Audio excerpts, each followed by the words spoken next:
3 जुलाई 1999 पटना के Fraser road स्थित quarter number 12। यहां पार्किंग में कार से 2 लाशें बरामद हुई। शव अर्धनग्न अवस्था में थे। पहचान हुई 22 वर्षीय शिल्पी जैन और 24 वर्षीय गौतम सिंह के तौर पर। दोनों पिछले 8 घंटे से लापता थे। कार और क्वार्टर का संबंध था आरजेडी नेता साधु यादव से, जो उस समय बिहार के मुख्यमंत्री राबड़ी देवी के भाई थे और लालू प्रसाद यादव के साले। ये घटना तुरंत राजनीतिक भूचाल बन गई। सवाल उठे कि क्या ये आत्महत्या थी या हत्या। इस मामले में सीबीआई ने जांच की और 2003 में क्लोजर रिपोर्ट दायर कर कहा कि ये लव सुसाइड का मामला था, यानी हत्या नहीं बल्कि आत्महत्या। लेकिन तब भी सवाल बने रहे। आरोप लगे कि साधु यादव ने जांच में सहयोग नहीं किया, खास करके ब्लड सैंपल लेने से इनकार कर दिया। हाल ही में जनसुराज के सूत्रधार प्रशांत किशोर ने 1999 के शिल्पी गौतम मामले का जिक्र करते हुए कुछ गंभीर सवाल उठाए, जिसके बाद ये पुराना मामला अब राजनीतिक और सार्वजनिक नजरों में फिर से आ गया। इसी बीच सोशल मीडिया पर साधु यादव का एक बयान वायरल हो रहा है। साधु यादव का एक बयान चर्चा में आ गया है। खबरगांव ने साधु यादव का एक इंटरव्यू किया था, जिसका एक क्लिप वायरल है, जिसमें वो इस पूरे मामले पर खुलकर बोलते नजर आ रहे हैं। ये इंटरव्यू 10 अगस्त को अपलोड किया गया था, जिसमें साधु यादव कहते हैं हम झूठ नहीं बोल सकते, ना झूठ बर्दाश्त कर सकते हैं। ये सब लोग जानता है कि मैं झूठ नहीं बोलता, ना झूठ पसंद करता हूँ। जो सही होगा, ओरिजिनल होगा, चाहे फांसी पर झुला दीजिए, कोई फर्क नहीं पड़ता, हम कबूल कर लेंगे। लेकिन झूठ को चाहिएगा कि हम सच में बदल दे, ये नहीं हो सकता। जिनको नाम बेचना है वो बेचे, बदनाम करना है बदनाम करे। जब हम हैं ही नहीं, हमको परवाह क्या, चिंता क्या। रिपोर्टर पूछते हैं, सोचिए उस टाइम पर 5 अपराधी और 5 आरोपी खड़ा कर दिया जाता है। उस दिन जिम्मेदारी आपकी होती है कि उनको लाएंगे सामने। साधु यादव कहते हैं कि जो जैसा करेगा वैसा पाएगा, ऐसा है ही नहीं। हमको कोई चिंता नहीं है, परवाह नहीं है। जो चलाना है चलाते रहो, मेरी इज्जत खराब करते रहो, कोई परवाह नहीं। रिपोर्टर कहते हैं दूसरा केस आता है शिल्पी गौतम। अब उसको सुसाइड केस बोले या मर्डर केस। साधु यादव कहते हैं वो तो बेहतर आप जानते होंगे।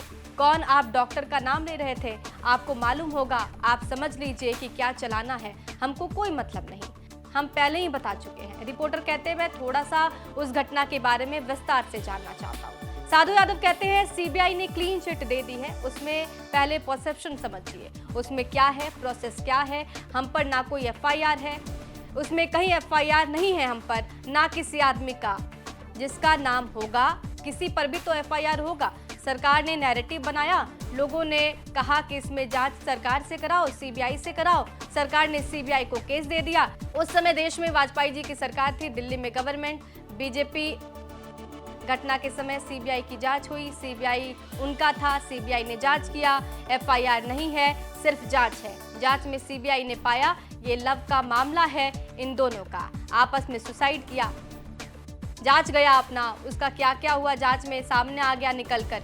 उसका प्रोसेस यही है, जब जांच में पाया जाएगा किसी तरह का कोई अपराध, तब जो एफआईआर होता है वो एफआईआर होगा, तब फिर कार्रवाई होगी। रिपोर्टर कहते हैं फिर ये भी होता है कि जांच में साधु यादव ने सहयोग नहीं किया, ब्लड सैंपल नहीं दिया। साधु यादव कहते हैं पहले ही तो कहा कि जांच पहले होगा ना, जांच पहले होता है, जांच के बाद आएगा तब ना। जांच में आ गया, हाँ गलत है तो फिर देना पड़ेगा। दुनिया का कोई भी ताकतवर आदमी होगा, उसको देना पड़ेगा। आप मेरी बात सुन लीजिए, इसमें सैंपल देने नहीं देने की कोई बात नहीं है, कोई सवाल नहीं है। जांच में अगर आ गया तो सैंपल ले जाओ, जितना मन है उतना ले जाओ। जांच नहीं आया, लव सुसाइड का मामला था, लोग आपस में सुसाइड भी कर लिए। ये मामला जब आया सुनने में, प्रकाश में, मीडिया टीवी चैनल में जब सामने आया, कोर्ट में जाके देखिए, सीबीआई मेरे बाप का नहीं है।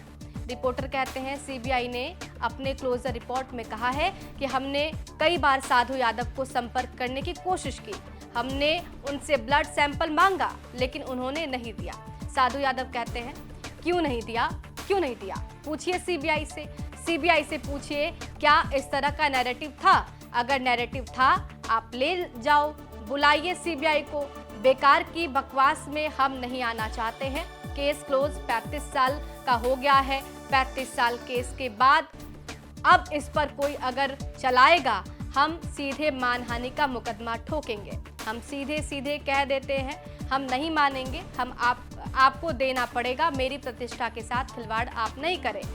रिपोर्टर कहते हैं गौतम आपके करीबी थे। साधु यादव कहते हैं बिल्कुल बिल्कुल करीबी था, इसमें हम कहाँ इनकार कर रहे हैं, करीबी था, लेकिन हाँ आप हमारे साथ ही बैठे हैं, यहाँ से उठकर आप कहाँ जा रहे हैं, क्या मतलब है जी, हम आपके पीछे भी जा रहे हैं क्या, आप क्या कर रहे हैं, हमको क्या लेना देना है। दोस्त अनेकों होते हैं, लेकिन कौन दोस्त कहाँ बैठ रहा है, उठ रहा है, कहाँ कहाँ जा रहा है। हम अपने स्वार्थ में आपके पास भी आ रहे हैं, वो बेच रहा है, बैठ रहे हैं, पैरवी कर रहे हैं, कहाँ जा रहे हैं, उसका हम ठेका लिए हैं। रिपोर्टर कहते हैं शिल्पी से कब मिलना हुआ। साधु यादव कहते हैं कभी कोई मुलाकात या भेंट नहीं हुआ, जो संबंध था वो उनका था, वो लोग जाने, उन लोग का संबंध था। तो अब खबर गांव का ये क्लिप सोशल मीडिया पर वायरल हो रहा है, जिसमें साधु यादव स्पष्ट रूप से अपना बयान देते नजर आ रहे हैं। आपको इस मुद्दे पे क्या कुछ कहना, कमेंट बॉक्स में जरूर लिखिएगा। बने रहिए हमारे साथ और देखते रहिए बिहार तक।